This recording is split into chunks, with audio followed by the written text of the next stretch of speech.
All right, so we're reviewing Picard. Came out on CBS All Access this week. You had a chance to watch that, correct? Yes, I did. Okay, so overall, it started really strong. You thought it was really strong.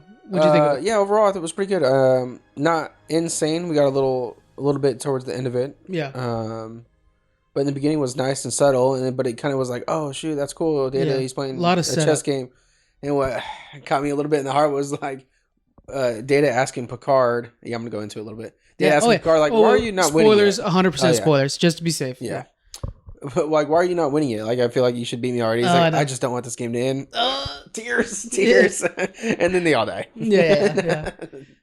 So what is your experience with Star Trek and then Star Trek TNG, to be exact? My experience is pretty much on the new ones. The movies got me into Star Trek, the newer movies. They're phenomenal. And then now I'm watching Star Trek Discovery, which I really do enjoy. Yeah. So seeing the trailers for Picard, obviously I'm going to start that which I did start right away. Anything before that, it's kind of like Next Generation. I just have playing, but I'm not so into it. Yeah. It's just kind of background noise to me. So I'm a new Star Trek fan, and I'm happy that I'm a new Star Trek fan because I mean you need new fans. You do. I think that's one thing that these new series do well is bring in the fans, the new fans. So it's pretty good. Myself, I've seen TNG here and there. As growing up, I used to watch an episode here and there. Never in a row, which I need to do. And then, of course, the other Voyager I've seen 100 times. Yeah. And then I've seen all of the movies, including the TNG movies, which are really good. And this one actually references Nemesis exactly. And then, I love Discovery. And I'm really hoping for a Captain Picard show and stuff like that. So I really like the new stuff as well, and all the new movies. So that's what we're going in here with some stuff. Personally, I really liked it. I liked what it set up. I felt like this was a good combination because the old fans have a hard time with the new stuff because it's one long arc a lot of times. Yeah. In the old Star Trek wasn't really that way. Like if you look at Voyager, for example, the big arc was we just got to get home. And over 7 seasons, that was the plan. It's just we got to get home. And otherwise, it's just a new adventure every day. TNG is essentially the same thing where, hey, we're just the flagship and we got to represent, the best of Federation. Every episode's a new thing. This one's got Q on it. This one's got...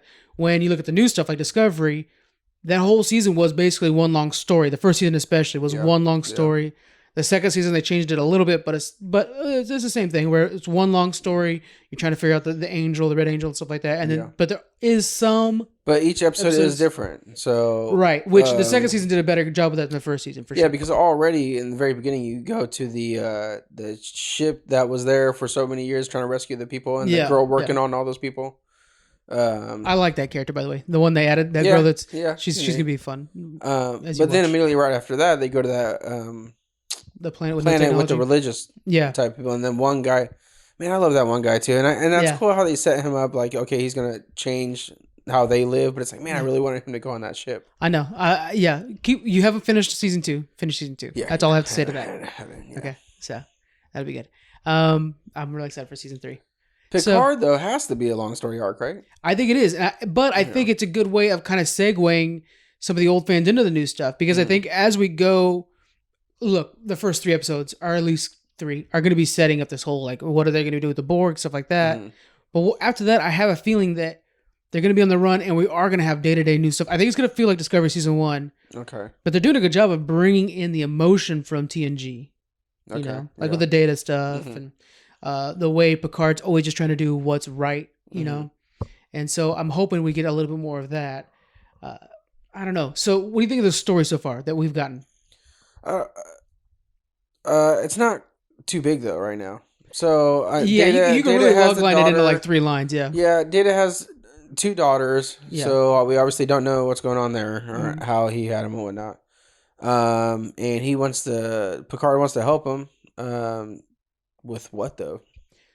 Well, because they're being hunted. One. Yeah, they're being hunted by the Romulans. Yeah, that's right. Because she tells him that I was being killed or I was going to get attacked, but then I randomly knew on top of my head how to fight. Yeah, so that's one big thing too. Well, I like that because she didn't know that she was a synthetic until all of a sudden she's being attacked and then it like activated, and then she's like, "Oh, that's right, I can fight really well." Which I like that because it's the synthetic thing is like, okay, that's very Data. That's cool that we're bringing that in, and then there's something from the new stuff where also I'm like, yeah, but she's got good fight scenes, which is not Star Trek at all. Fight scenes, I mean, they're notoriously bad, you know. So it's cool to have some good fight scenes in there.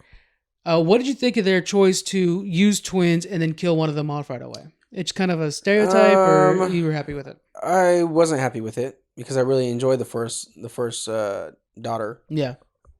But then if you're killing it off randomly, the first one, and then the second one's going to end up being just like the first one anyway, well, then what was the point of really having twins? Yeah, it felt cheesy. That's what Jonathan's argument was when I was discussing this with him. His thing was like, that feels too science fiction. Can't think of the word, but yeah, it was cheesy essentially. Like we've seen this too many times. Whereas like, yeah, but there's another one out there. There's always twins. I'm hoping the fact that there are twins becomes cooler in the future. Like maybe there's a bad version of the synthetics and they're fighting one. They're like, but wait a minute. All of a sudden another one comes from behind. You're like, oh, that's right. They always come in two. Yeah. Like something like that. Well, there was something that resemblance to the twins, right? A necklace or some sort. Yeah, that's two interlinked. So it's got to come back to play. Well, yeah, I just hope that it becomes cooler. Other than the fact that, like, oh, I had a sister, because you can imagine the new sister that they were learning about. She's gonna try to discover more about her sister and stuff like that. We were introduced to a new Romulan that was interested in her, so okay, like that guy's obviously gonna be our bad guy. Yeah. And then we have Picard, from what we've seen in the next episodes, is going to be assembling the team. And this looks like it's going to be a ragtag team, outside of Starfleet's controls. What do you think about them doing that? Having a renegade version of a Starfleet crew? Because out there. It's neat, and we enjoy it. I think a lot of us enjoy it, but we've seen this before. Guardians of the Galaxy on top of my head. Yeah, but not in Starfleet. You're right. There is a fan-made show, just to appease the real Star Trek fans here. There is a fan-made show on YouTube called Renegades. It's really good. Okay. And it's directed by Tim Russ. That one is what we're getting now. Yeah, it's basically what Picard's crew is going to be. So I hope it is like thinking you're in the cockpit and everybody's so proper, like communicating everything. It's got to be rougher, though. It's got to be like, I don't know what this crap is or whatever, and then they argue with each other the whole time. It can't just be like, just say Discovery, because I'm watching that one, how everything's still like, oh, we got comms are down over here, and it's like, oh, okay, we got this down over here or whatever. Communicate. I want to see it just like a mess. I hope so. Yeah. Have you ever seen Firefly? I don't know, actually. Yeah, Nathan Fillion. Familiar. Yeah, it's one of the geek staples, but it's got Nathan Fillion as the captain, and they're like these. It's almost like a Western in space. It's really good. I feel like I have. It only did one season though, and then they had a movie that came out to kind of tie things up called Serenity. But it feels like that, where you have this like ragtag team out there, and there is like this big, the Blue Sun Corporation type of thing that's like really kind of controlling everything. But you have these guys that are just still skating the law, and I would like to see that. I would like to see something where you have this crew that, there's Starfleet and they control everything, and then you have like the guys that don't belong to Starfleet that are the outsiders, and these guys can be kind of the embassy between both of them. Maybe Starfleet needs something done that can't be on the books, so they ask them to do it. And then maybe like Starfleet's doing something that's too controlling, so they're going to help these guys that are against Starfleet. That's what I'm hoping from this series, like 3 seasons from now. Okay. If it finds its footing. You think it'll last this long, Picard? I don't know if it'll be called Picard, because I don't know if we could have Patrick Stewart in a show for that long. Yeah. See, even if he's alive, I don't think he could be working that long. See, I don't think so either. So that's why I'm thinking maybe like 2 seasons, and then they'll move on to the next Star Trek project, and which could be a continuation. Team. That's what I'd like to see. Is like this team now inspired from Jean-Luc Picard is cool, and maybe they name the ship Picard, so they could still call it Picard if they wanted to. I don't know. Okay, but that'd be pretty cool. We'll have to see. I like that they use Chateau Picard is where he's at, where he has the winery. And then there is actually a Chateau Picard now that makes wine and like that in real life. No way. So you guys can actually buy Picard wine from Chateau Picard. I've said Picard too many times in a row now. So for the YouTubers, I did put up a quiz that we made on our YouTube channel, so you guys could take a Jean-Luc Picard quiz, see how you do. Oh yeah, I did see that. Yeah, and then I got one right, but then I got another one wrong. Yeah, there's 10 questions, and I've been putting up pieces on our socials as well. And then I just finished our next one, which will be on BoJack Horseman. That's coming out on the 30th, because the final season's coming in for that. So that'll be something we do. But yeah, so for Picard, how many out of 100 do you think it is? Out of 100 what? What do you think? Blaster pistols? Yeah, I think we did that for Star Wars. I know, right? I think we did do that. Command insignias. All right. Okay. How many command insignias? That's such a stretch. I'm going to do... You know what? Dang, I'm going super high with this. I think I'm going to do like 98. wow. Yeah, because I super enjoyed it because it was mellow. That's crazy. It was mellow, but it stayed entertaining from the beginning. From when his first stream was with Data. Yeah. From when he was trying to figure out what the heck when he went to the Academy or whatever that station was, and they're like, "Oh, we don't do these androids anymore," and it was pieces of Data or whatever.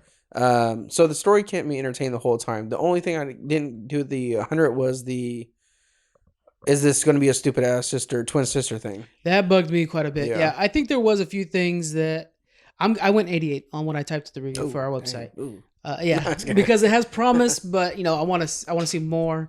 But yeah, it just set up so much set up and wasn't like a full story at all. Mm-hmm. Even the sister thing, I almost felt cheated because they killed off and brought another one in. Yeah. So I was like, okay. Because that did give me, I was like, okay, well, she seemed too important to die.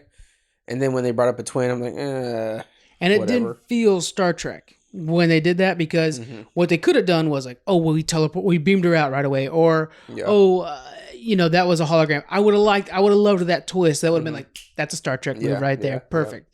Yeah. Voyager, there's one of my favorite episodes where they were smuggling this like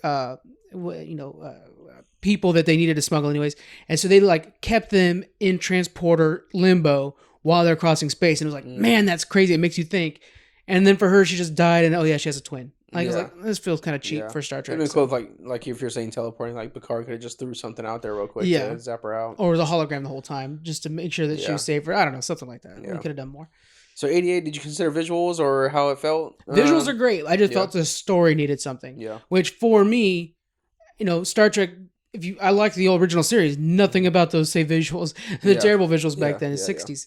But I still really like the story, and it makes you think about a world with that situation in it. That's the best sci-fi. And I think that they were lackluster on that. I mean, still high beam, but if they continue this as episode 4 or 5, and we're still like not really getting things together to know what's going on, then it'll go super low. But it being number 1, that's why I kind of went higher on it, because it's just a start. So we'll see where it goes. Hopefully, I like to see more out of this, but I know Patrick Stewart came into this project knowing, because he liked the story, because he liked the script. So that tells me that it does have a finite end. And he said he wasn't going to do X-Men anymore. Yeah. So you think I think he's probably just going to do this, and I think he's ready to not work anymore, or be on the stage or whatever. It's hard to say. I really like him and is it Ian McKellen? Magneto. I love their friendship, man. It's so cool to watch them. He just a side note. I don't know if we mentioned it last week, but Ian McKellen just released all of his journals from when he was filming Lord of the Rings. So I think we did talk. We did talk about that. Okay, so you guys can read those online. They're pretty interesting. It's really neat. Just online. Probably they're all. He put them in blog form so we could see each day what he was typing about. Dang, it's probably a lot, huh? It is a lot of content. I've read a few of them, but they're really, really cool. Yeah. To see what it was like while you were filming. A lot of frustration because they filmed all 3 movies at one time, and that was never done before, and so it just felt so daunting. And he's like, "When am I going home?" And they're like, "You're not." He have months on set, man. When normally a movie takes at most 2 months, it was like you're here for half a year. Yeah, that's why they got them apartments and stuff like that. You're in New Zealand for a long time. Crazy. Yeah, so it's pretty nuts. All right, next up we're gonna do our comic book club for Flashpoint. Yeah. So that'll be our next project.